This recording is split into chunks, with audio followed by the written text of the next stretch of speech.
So when he shot me, I looked at him as I was describing, and I saw a very broken man. I looked him in the eye. He blinked, and I watched his eyes change in color as he made his decision. And I watched him pull the trigger. I watched the fire blast, the smoke, and I actually watched the track of what he shot, and I watched it hit me. And I went down. I stood back up. And I assessed my wound, because remember, God made me strong. And I assessed it, and I realized I was screaming. And I said in my head, I'm talking in my head, Jen, you're screaming. Stop it. It's not helping. And so I stopped screaming, and I assessed my wound, and I said, wiggle the fingers. They didn't wiggle. And I thought, well, he shot my arm off.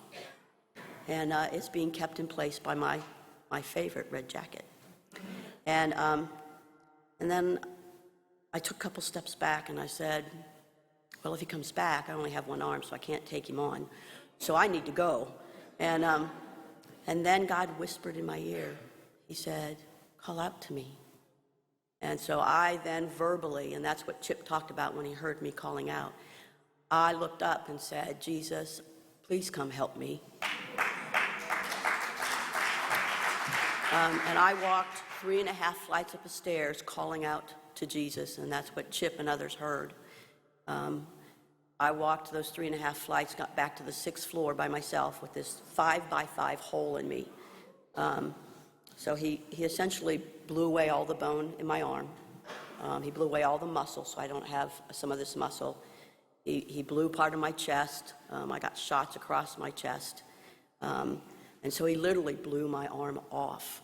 And I stood up and walked by myself, which everyone tells me is impossible. Really? That's how God made me. That is God's impossibility. So my scriptures came alive as I stood back up. I so believe in his word that even at a time of horror, it is not the shooter, his gun, or watching him pull the trigger and watching the gunshot open my shoulder that captured my thoughts. It was my 2 most loved scriptures and my favorite hymn. Monday, September 16th is not the beginning. It is the day God is most evident in my journey of obedience to his purpose for me, a journey that I have been privileged to witness God to walk every day. I have learned you must look for God in every circumstance. If you are looking, he will reveal himself, and you must start each day asking him to use you and to place people in your path so that you may tell them of him, and that no matter what happens, from the tiniest to the large things, that if you immediately give them to him, he will show up in amazing ways. Each of you are on a journey that was made specifically for you. How do I know that? God's scripture bears his truth. Remember Jeremiah and Psalm. The question for you today, are you all in? Are you ready to tell God you are ready for whatever he does? You will always love him and be obedient to his will. Are you ready to be God's miracle, his possibility? Why not you? When tough comes, learn to say, why not me? God never told us that to serve him we would be safe. Do you have your coffin packed?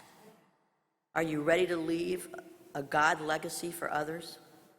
Are you ready to have God give you one of his miracles? Only you can give you back and consecrate yourself for his use. And in return, he will do amazing things and show you his miracles. And next year, you might be the keynote speaker.